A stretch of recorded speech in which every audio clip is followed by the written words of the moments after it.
Hello and welcome to the Megabyte for April 30th, 2020. I'm your host, Brian Gavados, and today it's all about gaming. It's all about Xbox. I sit down with our own Josh Bassetti, who's the master trainer for all things Xbox related, and we cover off on a variety of topics, ranging from consoles, the online services, the community, the games themselves, and even if you don't consider yourself a gamer, there are lots of insights in here to help you sell, represent, demo, and talk about Xbox and gaming with the passion that it really needs. So let's dive right into my conversation with Josh Bassetti.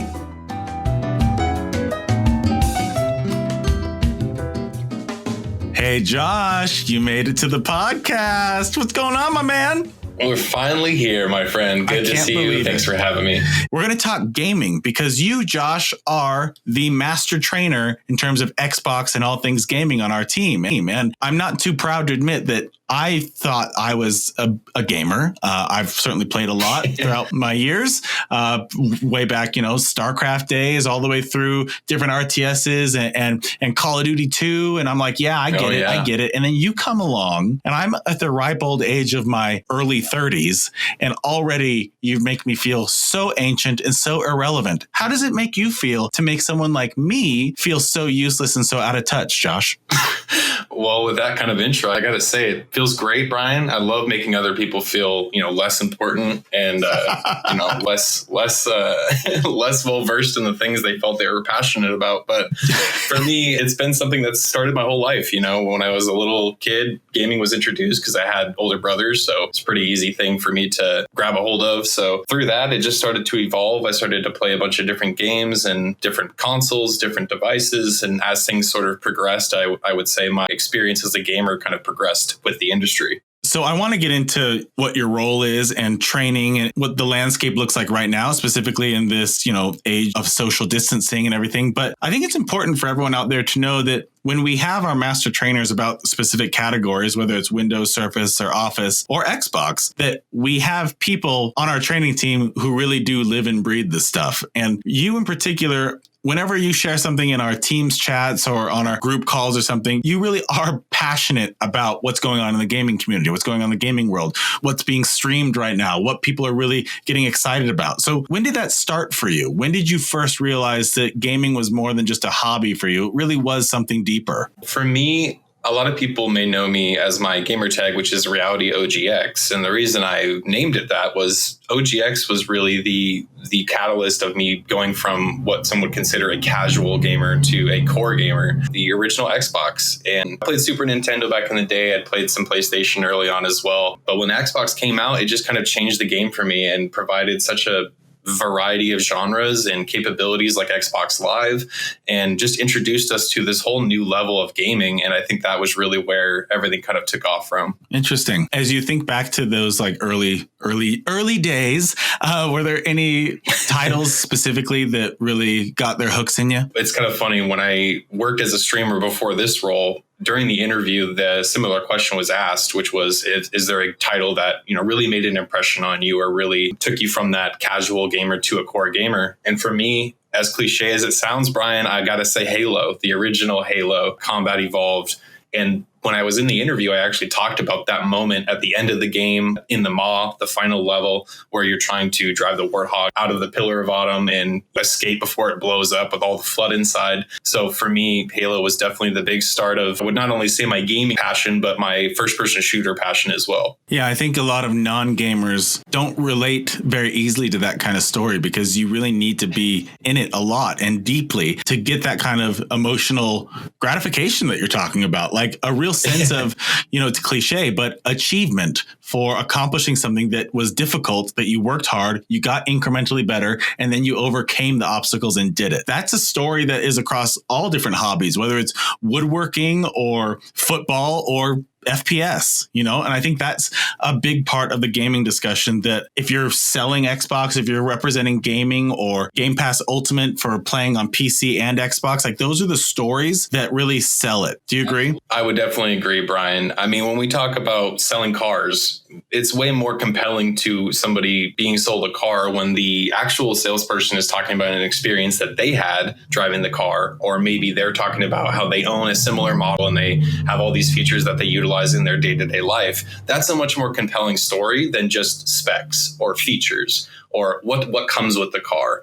So when you translate that to gaming, it's very similar. What comes with console? What kind of accessories can I expect to attach? What kind of services does Xbox offer? All those are interesting elements of selling a console, but really the customer is going to eat up that story about how it affected you as a person and how it resonated with you. Being able to share those moments of how gaming has impacted you personally, I feel is a very strong tool to use when trying to convey the value of Xbox. All right, just like with Surface or with any of our OEM partners, there's always new hardware out there that's worth getting excited about. And I think if we just step back, I was a trainer on the Microsoft team when Xbox One launched in 2013. And I remember how exciting it was. I mean, I have my day one controllers and everything that I used to play Rise, Son of Rome. Oh, it really was an incredible time to be talking about gaming because that console represented so much about how the industry was evolving. Now to come here, nearly 7 years later, to look at the current Xbox family and how that evolution has continued in huge leaps when you take a look at something like the Xbox One X. And thinking about this kind of stuff constantly, you've got to be thinking about what's around the corner. So what are your feelings as a gamer about what Series X represents? So for Series X, it really comes down to the ecosystem and understanding what the Xbox brand means. So when we hear from Phil Spencer's of the world and he talks about... In case there are any non-gamers out there, who is Phil Spencer? Phil Spencer is currently the head of Xbox, and he's been there for quite some time now, really changing the culture and really changing the direction of where Xbox is heading. And as we started to see with services like Game Pass Ultimate and new features like Project xCloud, it used to be very much a console-centric brand where the idea was to get the consumer with some kind of console in their hand, whether it was the all digital or the S or the X or the original year one. The idea was once we have the console in their hands, then we could start attaching accessories, services, all those elements that kind of add on to that purchase. And where we started to see the change, especially from the top, from the Phil Spencer's of the world, is becoming more customer centric or gamer centric. So it's not about how do we fit them with the proper console? It's what Xbox products, whether that's services, accessories, playing on PC, playing on your mobile phone, whatever the experience may be, how do we get the most out of that for the customer? And that has been really the lead up for Series X, is those who can take advantage of the performance and those who will enjoy all of the features that go along with it. Great. Maybe you're somebody who's still looking to stay on PC, but play Xbox games using Game Pass Ultimate or Xbox Play Anywhere titles. And hey, there's even going to be that other group that uses mobile phones. So really it's covering all bases. And I think that's really the mission here with this next generation of Xbox. I want to put you on the spot here. How would you explain, or how have you explained what Series X is to someone who is totally outside of the gaming world? Say if someone's parent walks in and they've read about or they've heard about this Xbox Series X thing, what would be a simple way for someone selling Microsoft in store? What would be a simple way for them to explain what that represents or what it will represent? Well, Series X, as we see it today, is going to be highly driven by its performance. And when we talk about being able to experience an Xbox ecosystem or device on multiple different avenues, the performance is really what's going to drive most consumers to this console. So when you talk about being able to game on your phone, being able to game on your PC, those who are native to console and don't really want to play much beyond that, I would certainly say that the Series X is going to be perfect for that group of competitive gamers. They're going to be able to take advantage of the performance, keep up with their PC buddies, maybe even experience some specs that some of their PC friends don't even have in their towers. Because when we look at the power behind the Series X, I mean, Brian, I'm not kidding. We used to talk about 6 teraflops with the Xbox One X, right? Mm-hmm. Yeah, this one's got 12 teraflops. And for those who don't remember teraflops, 1 teraflop is 1 million processes per second. When we talk about rendering the graphics, rendering the audio, putting the best experience we can in front of the customer, the Series X is packing twice as many teraflops teraflops as the Xbox One X, the console that we used to market as the world's most powerful console. It's just insane when you look at the spec list, how much the game is going to be elevated. And other features that we started talking about as well are actually going to benefit the developers in addition to the consumers. So it's not just enjoying the content, enjoying the experience, and having, high performance. The developers are also going to be able to take advantage of certain features within Series X to develop their games to a next level that they wouldn't have been able to get before. So we're really excited for that.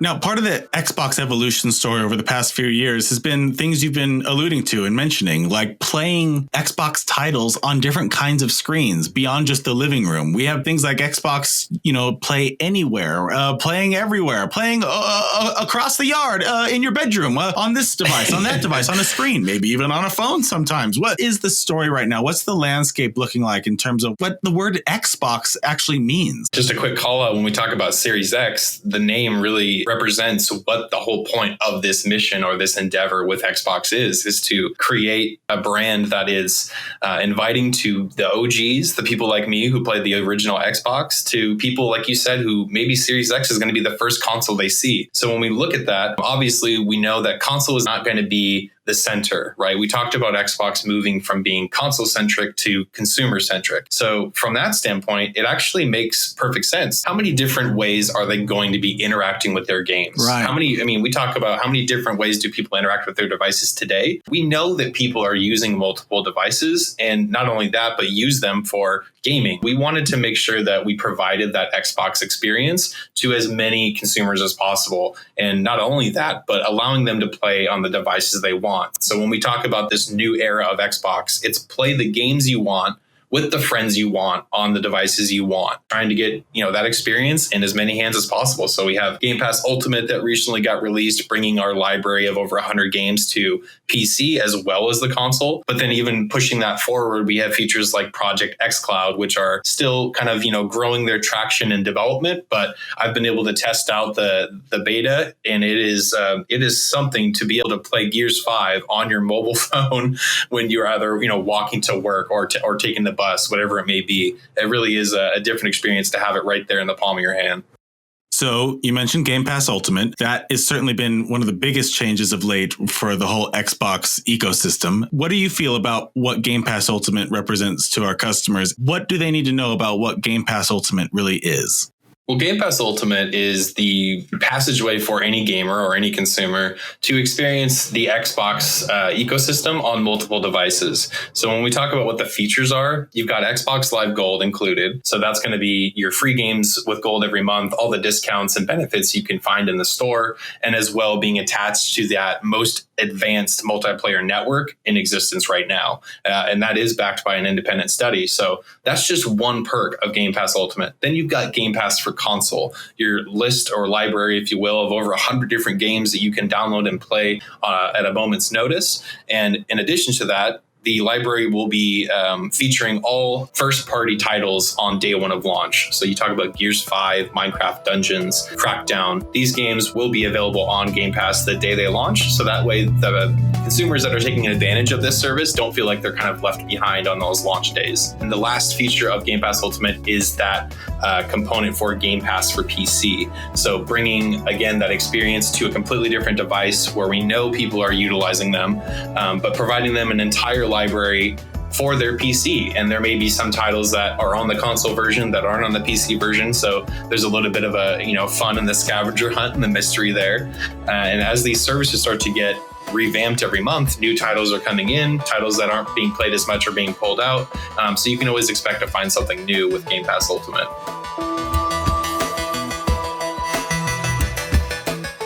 So let's talk about some of those new titles. Let's focus in on Xbox Game Studios for a moment. Well, when we talk about Xbox Game Studios, the big value there with me comes to the whole story of Xbox and where we've come and where we're going. One thing I can say, being a part of the Xbox ecosystem and the community there, is that the engineering team is very, very good at listening to the feedback from the player base. As we look at the last 10 years, the feedback has been pretty clear.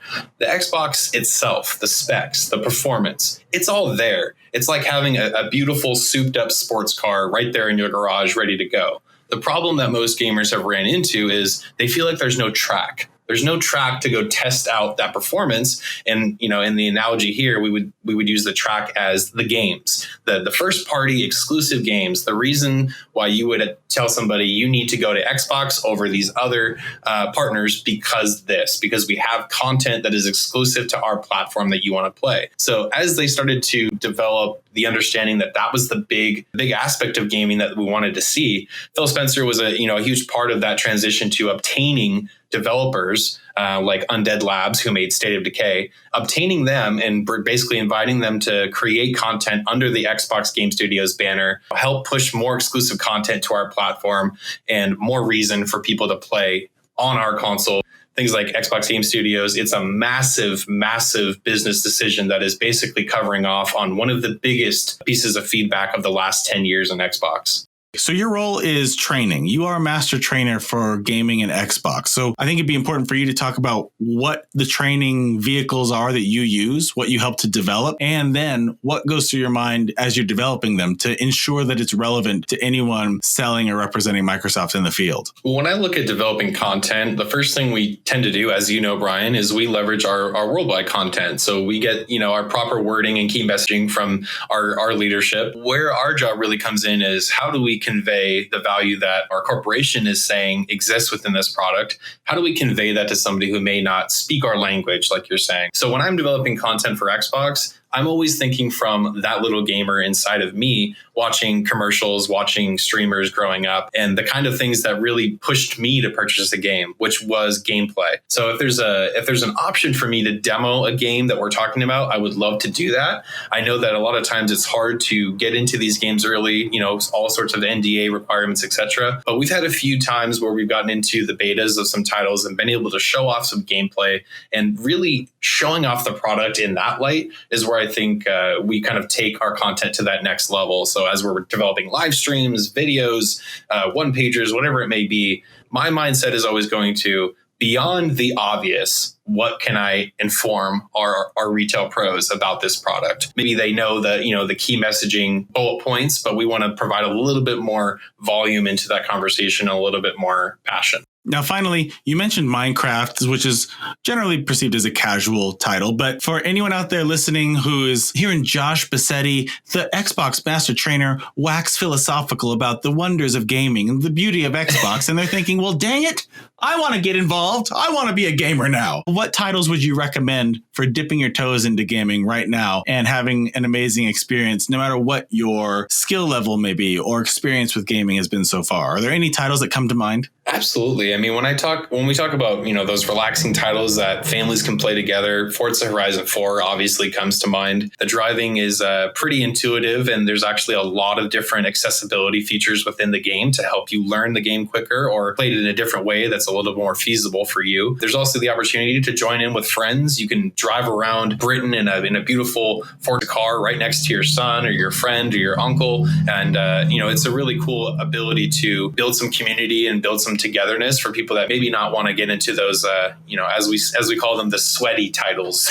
The sweaty titles. The sweaty titles. The sweaty titles. The ones that are just, they're keeping your heart pumping. You got to have that competitive edge ready to roll, or you're just going to get destroyed. And, those are fun for the lot of us, but there's always going to be other titles out there for all different kinds of gamers. But beyond that, I mean, the console you can't argue with. We got the specs, we got the performance. Now we just need you. I hate how good you are at those talking points.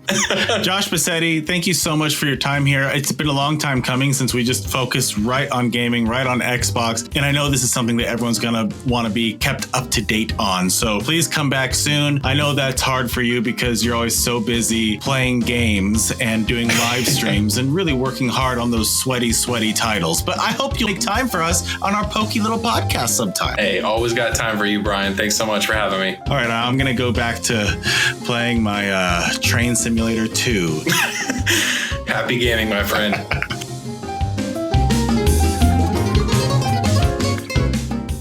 This has been the Microsoft Megabyte Podcast, a training tool for Microsoft field team members and sales professionals across the country, produced by Microsoft employees.